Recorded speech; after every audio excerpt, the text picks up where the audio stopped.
Well, I'm Mark Taylor. I'm Executive Director of NARSA and IDEA. We're back with our second webinar series.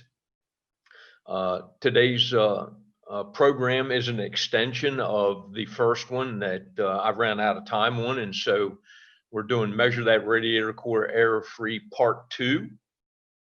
So I appreciate everybody joining us today. I also want to thank our sponsor, TSM. TSM offers more radiator core designs than just about any other manufacturer, and they can be purchased from their 3 regional plants. So thank you, TSM, for sponsoring this webinar.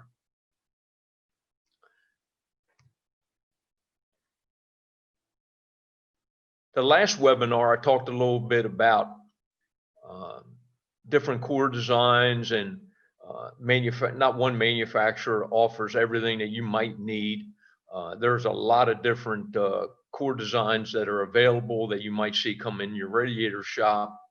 And so when I owned my company, this is what we did, and I was talking a little bit about it. I don't know if the explanation was clear, but we would take all of the different core design sheets out of catalogs or off of the internet, print them out, and then we would laminate them, put a silver ring around them, and keep them together in the service manager's office. So then that way, when something came in and you were unfamiliar with what core design it was, you could pull this information and refer to it. So I just wanted to do a little recap of that.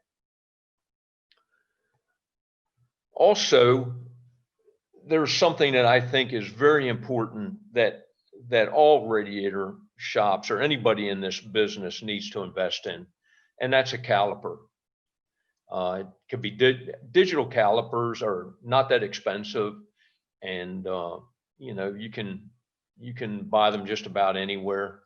And I would suggest, if you don't own one, to go ahead and buy one. They come in handy to measure all different types of fittings. You can measure fin count with them, and so like I said, if you don't own one, buy one.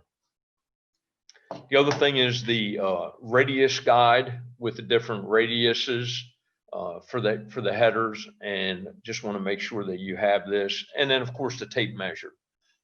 These are the 3 basic tools that you will need to measure radiator cores. So today, I just wanted to cover real quick about fin count for flat fins. And I know there's been discussions about this in the past, and I just wanted to give a quick review, because what we're doing today is a little bit different than the last presentation. I don't think the last presentation turned out that well, because you couldn't really see with the way we had our setup what I was referring to. So now we've gone through, we've taken pictures, we put this PowerPoint together, and you'll be able to see pictures, and I think it'll be a little more definitive and easier to understand. When you're measuring flat fins in a radiator core, you set your caliper at 1 inch, or if you're using a tape measure, you place the 1 inch mark on top of a fin, and then you count to the other side. Do not count the fin that you start on.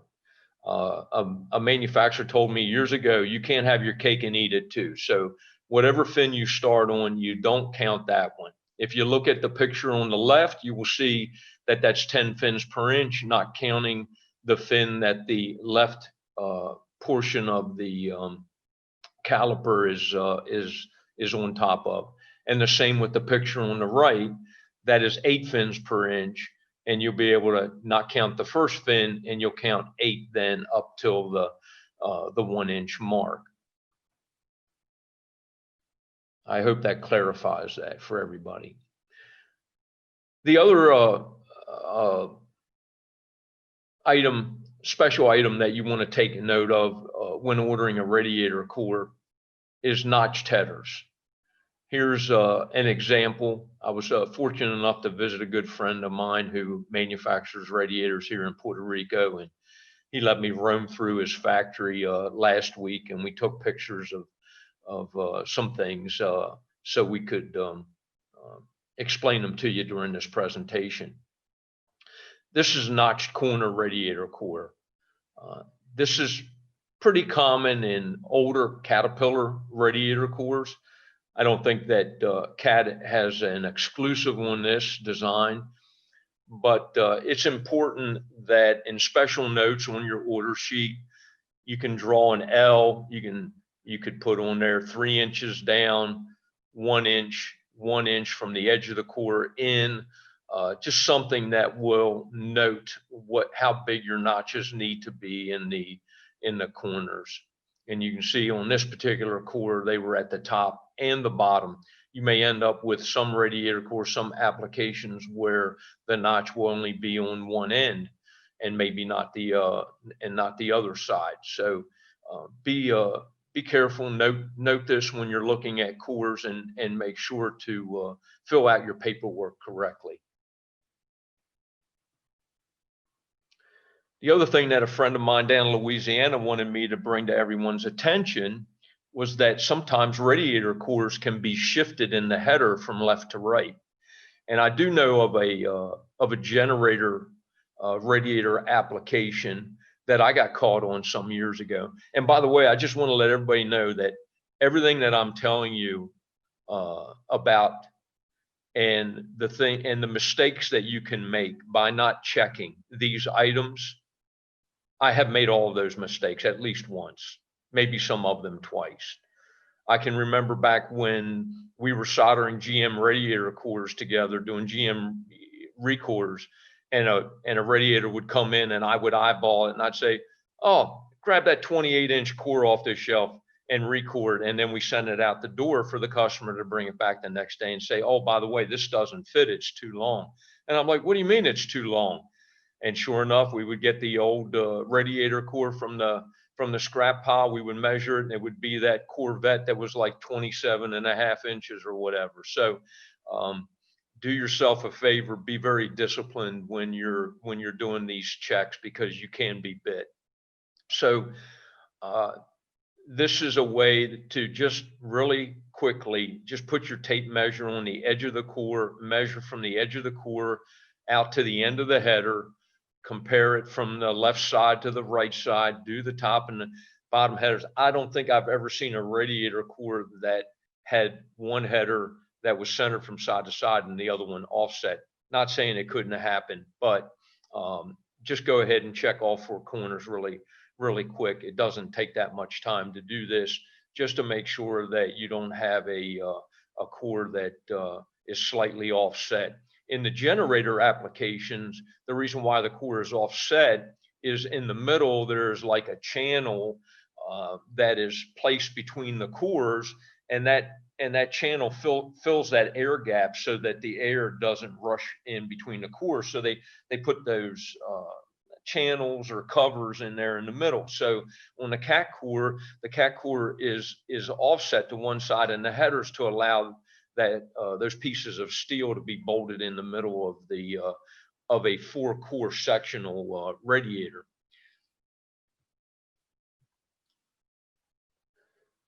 The other thing that we're going to check, and we did talk about this a little bit during the last webinar, but it's header thicknesses. And headers will basically, or there's a few common thicknesses of headers. Usually thin headers are around 050, 055.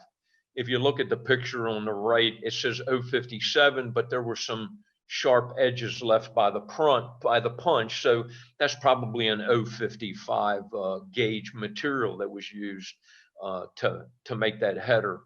On the left, that's 0.1, which is just under 1/8 of an inch. And that is accurate. Some people will use a 0.1 or 1/8, which will be 0.125 for a heavy header. And the caliper comes in real handy for measuring thicknesses. Some of your Caterpillar applications, the older Caterpillar applications, may even be as thick as 0.162. So you will want to duplicate that when you're ordering your headers. Let's talk about measuring bolt together header patterns and where we start. So here's a sample that was built for me just for being able to do this webinar. So the header is only 16 inches in length, and it's 6 inches in width. So we call the length of the header is the long part, and the width is the short part. So typically when you write a header dimension down, the 6 will come first, and then the 16 will come, the length dimension will come second. So you measure your overall lengths and you write those dimensions down. After you've completed that, then you want to establish the bolt hole spacing for your first bolt hole, which in this case, we're going to start with the length of the header. And you can see where the caliper is. I have to guesstimate where the center of that bolt hole is. But typically it's a 3/8, 7/16, ½ inch, probably ½ inch is the most common. So you'll be able to get an idea when you put your caliper on that, what dimension that is. In this case, our from the edge of the header to the center of that first bolt hole is ½ inch. When you measure from the first bolt hole to the second bolt hole, as in the second picture, you will see I go from outside edge on the right side to the outside edge on the right side of the second bolt hole. This way you don't have to try to guesstimate where the center of the bolt hole is. That dimension will be easier to ascertain doing it this way. If you look at that, we have 1.25, so that's 1 1/4 inches. I would also recommend using decimals instead of fractions when doing radiator measurements. If you're not sure about decimals, or if you're using a tape measure, get yourself a conversion sheet that converts all the fractions to decimals, and do like I did with those Radiator Core design sheets, laminate it and keep it in your service manager's office, or keep them out in the shop to where people can easily refer to them. But the reason why I like decimals is it's easier for me to add up decimals than it is to add up fractions, because you may end up with fractions that don't match. And so now you have to convert a fraction. So with decimals, you just add them up. The picture on the very right side of this slide shows that the next spacing is 1.25 also. So you will have, I believe the slide after this will show the header, the bolt pattern order form. But as you're taking this dimensions, you're writing them down on your order form, and I'll show you that form in a minute, but I just wanted to run through the width. So the width the same way, we start from left to right, start with the first bolt hole, and then the second bolt hole is from the first to the second is 1 inch, the third to the fourth, and so on. So on this side, the pattern repeats itself. Don't get lazy and assume that when you check one bolt hole on your ends on the width end, that they're going to duplicate or replicate like they do lengthwise. A lot of times you will have between the first and the second bolt hole might be 1 inch or 1 1/4, and between the second and the third bolt hole, it can go to 1.5 inches, or you might be at 1 inch and it'll go to 1 1/4. So the ends of the header will not duplicate the same bolt pattern like the lengths typically do. So be on the watch out for that. The other thing you have to do is you have to measure the overhang of the header. And so here you can see that this header is centered. It's 1.5 inches on both sides. So we're showing the left side of the header and the right side. We also need to have the bolt hole diameter. And in this case, it's 3/8 of an inch. Now here's the order form. As I said earlier, I'd recommend using decimals instead of fractions. If we go back, you will see where I started out at the top left corner with the first dimension of 0.5. The second one was 1.25, and then it duplicates all the way to the end. You'll see where I took my pen and I counted the number of bolt holes that are on the length side, and then I made a dark mark to represent the end of the header. And I did that the same on the width also. So let's run through this form real quick. We have the date, the customer name, the core type. It was a flat fin, non-louvered. The top and the bottom headers are the same. The header gauge is the same. Both headers are the same pattern. I'm sorry. Both of them are rectangular and they're the same dimensions. The header shape is rectangle. The header gauge is 0.55, and the bolt hole size for the width and the length is 0.375. So the diameter of the bolt hole can change also in the header pattern. So ends could be smaller or larger than the length of the header. So be cognizant of that also when you're checking your diameter of your bolt holes. So we have the header width is 6 inches, the header length is 16 inches. We added up the total number of bolt holes, and it's 34. And then, as I said, we started off at 1/2 inch. We came in 1.25 inches. It replicates. And I believe that if you take the 1.25 times the amount of spaces and add in the 1/2 inch on each end, that will equal 16 inches exactly. And that's what I never like to order a radiator core from a manufacturer and have them call me back and tell me that the header pattern didn't work out.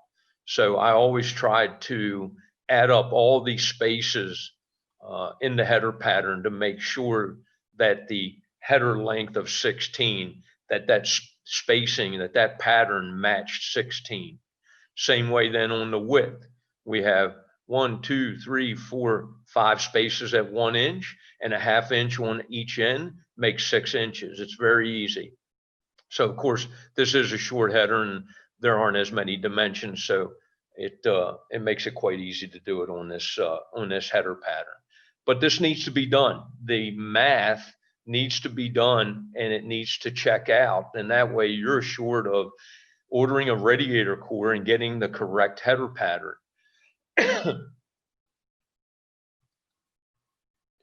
Here's another header that is considerably longer.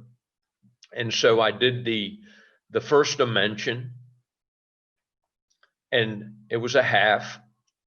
And then I went to the next spacing and it was 1.92.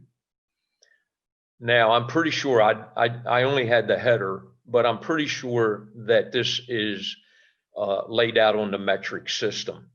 I think this radiator header was for a radiator core that was made in England, and so they would be on the metric system, and that's why the dimension came out to 1.92.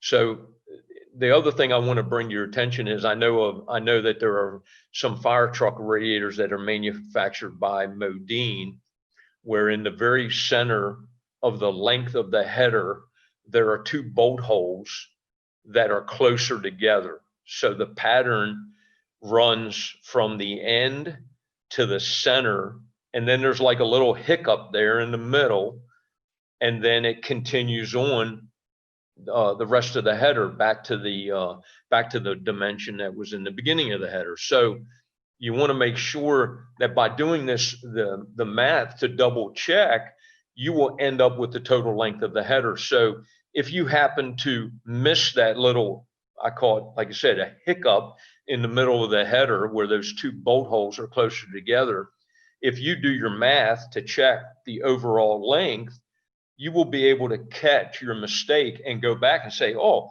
I have a bolt hole spacing that's not right. Something's off here in this header pattern.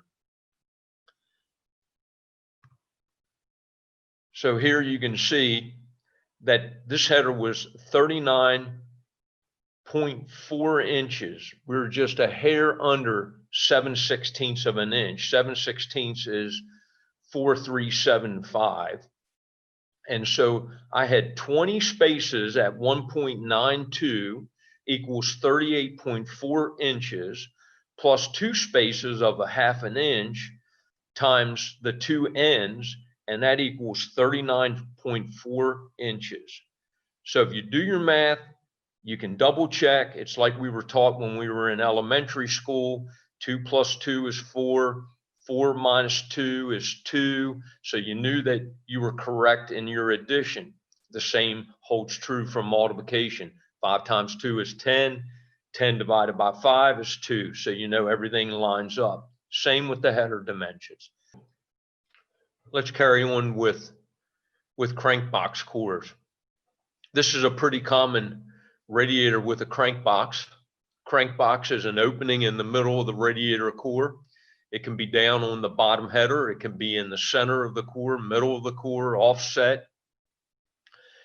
The purpose for the hole in the middle of the radiator core is to allow a power takeoff shaft that comes off the front of the engine, and these power takeoffs usually will power up a hydraulic pump. The hydraulic pumps will drive the hydraulic fluid for a trash truck, for the mechanisms that operate a trash truck. It could be for a snow plow. It could be, it perhaps powers up a air compressor. There's lots of different applications for a power takeoff. I think probably the most common, though, that we see in radiator shops are the trash truck cores. But just so that you're armed with the information when that oddball radiator does come in that isn't a trash truck and doesn't have a part number and something that you can just go to a catalog and verify, you have to be able to know how to measure a crankbox in a radiator core. These are the sheets, a couple of, this is a sheet, an example that one of the manufacturers has had in their catalog for many, many years. I don't particularly like it. It works. I mean, if you give them the A, B, C, and D dimensions, they should be able to build it correctly. The reason why I don't prefer this diagram is here again, it makes you guesstimate the center of the crankbox, or you're having to measure the opening of the crankbox. You're having to divide that in 2. You're having to make a mark, and then you're having to measure over to that mark. I think that creates an opportunity for mistakes. So I established a method to measure the crankbox where you can double check your math, even though the manufacturers are going to want their maybe A, B, C, D dimensions. I prefer to do something along the lines of a blueprint on a crankbox radiator core, so that here again, I can double check all the math to make sure that I positioned this crankbox in the correct place in the radiator core.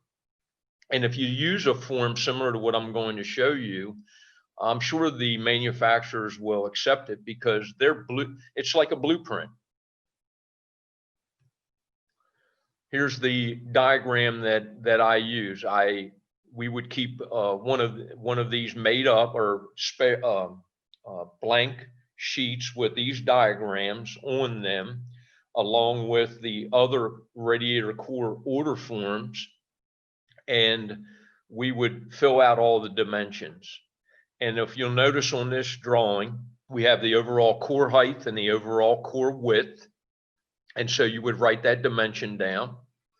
And then we have dimensions to the bottom of the opening of the crank box, from the bottom of the crank box, the opening, to the top of the opening.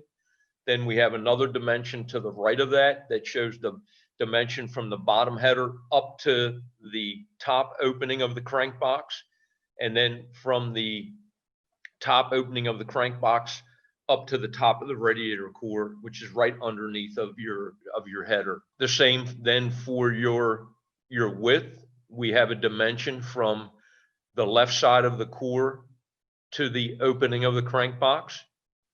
We have a dimension or an arrow from the inside left side of the crank box to the inside right side of the crank box, and then from the opening to the right side of the core. And once you determine your core height and your core width, the other dimensions that you plug into this diagram will all total your core height and your core width. So you're able to double check your dimensions. I just believe that the previous diagram that's in some radiator catalogs doesn't allow you to be able to do that easily. So this was the method that we used when I owned my radiator shop.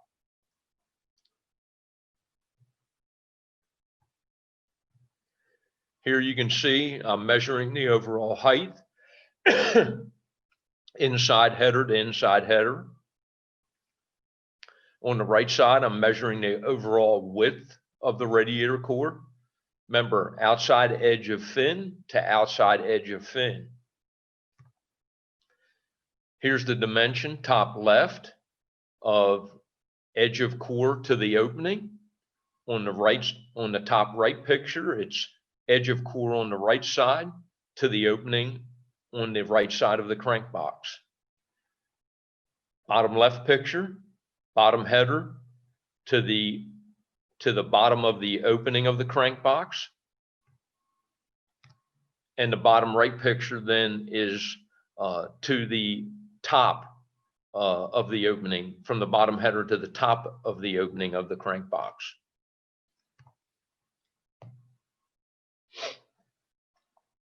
Here's the total dimension of the crank box. The opening only, 7 inches, might be a hair over 7 inches. And there's the width. It's around 7.5. The nice thing about these crank boxes is if you're off 1/8 of an inch, it's not going to matter. Typically the shaft, the PTO shaft is going to go through there isn't over 3 or 4 inches in diameter. It's just when the universal joint goes out of the shaft and it comes loose, the more I guess additional space around the drive shaft, it lessens the risk of blowing out the crank box. Also wanted to discuss, and I don't have a picture of it, this is a live crank box. If you look at this picture, you will see that there is a tank on the top of the crank box and a tank on the bottom with tubes on either side. This is a live crank box, which means the water is flowing through this crank box. The tubes that are over that still allow water flow. There is such a thing called a dead crank box, and a dead crank box would typically be much smaller, and it literally is just that the tubes have been soldered off in the top header and the bottom header to prevent any type of water flow through those tubes. And that's a dead crank box. They're not as common as the live crank boxes, but they do exist. You measure them the same way, but the opening is usually considerably smaller.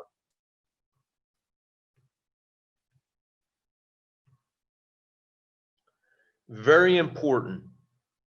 Overhang dimension on the headers. The specifications are made from the front. The front side of the radiator is the grill side. The back side of the radiator is the fan side. Left side is the driver side, and the right side is the passenger side. So we look at radiators with the radiator hose connections usually facing us. And I've had people who think that that's the front of the radiator. It is not. That is the back side or the fan side of the radiator. We usually do our dimensions off of this side. However, you're taking dimensions off of the fan side. So this is very important, understanding if you take your overhangs and they are on the front side of the radiator, that is the grill side. With the example that we are looking at here with this Mack trash truck radiator, that crank box is off center to the left. So with this crank box off center to the left, the overhangs are very important because you cannot turn the core around. If you get the overhang wrong, then you'll be removing the headers and having new headers made in order to make that radiator core work, because you cannot rotate that core around. If the headers are centered, then it doesn't matter. You can flip the core. It's up to the technician to install the core correctly in that case. In this case here, the core has to be ordered with the correct overhangs. It will only fit one way. The last thing we have to cover today are baffles. In the first presentation a month ago, we talked about disassembly of radiators to make sure, or disassembling radiators to make sure that your measurements were correct, that you got good dimensions, especially with headers. It's also important that you disassemble a radiator before you order the core so that you can identify baffles in that radiator. This happened to us. You see a top left hose connection, you see a bottom right hose connection, and you just assume that this is a one-pass radiator until you've ordered the radiator core, or not until, but you order the radiator core based on your dimensions that, you're like, oh, it's a bolt together. I can get to everything. I don't need to see inside. I know how many rows of tubes. I know the diameter of the tubes. This is, a piece of cake, easy peasy, lemon squeezy. And then you order the radiator core. The next morning, you're like, okay, we're going to knock that radiator apart and we're going to clean up all the pieces because the core is going to be in today and we want to get this thing assembled. And then you take it apart the next day and you discover, I have a baffle in this radiator. Not only do you have one baffle, you have two baffles, because if there's a baffle at the top and you only have one hose connection at the top, there has to be a baffle at the bottom. And now you're going to be making modifications to a brand new radiator core to try to fabricate a spot for the baffle to seal in that tank. So as you can see here, we're going to measure the entire length of the header. First, we're going to write that dimension down. And then you're going to measure from the left side to the right side, and you're going to get that dimension. And then if you see the picture on the right, you're going to take a dimension. And when I say dimension, it's to the outside edge of the last row of tubes. And then on the right side, from the end of the header to the outside edge of the tubes. And then you measure the width of where the baffle will seal, the dimension of the flat spot in the header that you're going to need. In some cases, there may be a piece of rubber that goes into like a C channel in the tank. So the space that baffle seals will be wider. It might be up to a half an inch. In this case, this space is a half an inch. So when you take the complete header length and then you add your your 3 dimensions, the dimension for the left side, the right side, and the space, then you will once again be able to confirm that your dimensions are correct. And then you will have to flip the core over and double check that the spacing, the location and the spacing of the baffle on the bottom header. If the radiator core is centered in the headers, taking the dimensions like this is fine. You'll probably end up with a baffle on the right side of the core and a baffle on the left side of the core. However, if you have an overhang, you have to make sure that everything is ordered in conjunction with that overhang, because you will not be able to rotate the radiator or change the baffle spacing if the overhang happens to be wrong. So please take note of that. And I would put those dimensions under special instructions, or even what we would do is we would draw a little header pattern, just draw a rectangle, lay out your total width, lay out your 3 dimensions on the header. If the top and the bottom are the same, then no need to do another drawing. If they're different, then you just do a second little diagram real quick and lay those dimensions out so that you get the correct baffle placement. Very important, have a procedure for marking the fan side of the radiator. We took a spray can and we would put FS, fan side, in big white or silver letters on every radiator core. We always double checked our overhangs, especially when ordering crank box radiator cores and laying out multi-pass radiators. Always place orders by email or fax. Use a form that you have made or the manufacturer has provided you. The better your forms, the easier your job's going to become.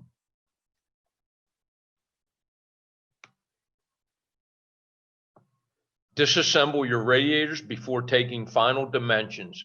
It is very difficult to get exact or determine exact dimensions when radiators have not been disassembled. We just need to throw this disclaimer out real quick. NARSA ID and MSN Services LLC provides the information in this presentation for general informational purposes only and does not constitute the provision of legal or professional consulting advice of any kind. Some of the information is the opinions of persons related to the industries which we serve. The information provided in this webinar is not always verified for accuracy and is without warranty of any kind, express or implied. Use your best judgment when evaluating the accuracy of the information and use at your own risk. We covered this real quick. I want to go over, we covered it real quick at the end of the last session, but I wanted to put it in a slide so everybody has access to it.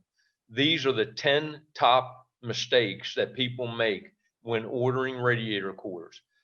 Dimensions are wrong because the unit wasn't disassembled. Header gauge not ordered properly, needed heavy, ordered light. Header radius is incorrect. Here again, that's probably because the header wasn't, or the radiator wasn't disassembled. Overhangs for headers are incorrect, front to back and side to side. Bolt pattern is not accurate. Didn't order notch corners. Baffles needed and not ordered. Failure to order full header reinforcements. Customer doesn't pay attention when order is read back to them. It should never happen, ordering a radiator core verbally. Recipe for disaster. That's my remarks, not from the manufacturers. And crank box dimensions are incorrect. Well, I'd just like to thank our sponsor, TSM, once again. I want to let you know that this webinar series is going to occur every month around the same time, either a little bit before the, about mid-month. So be on the lookout for emails and notices.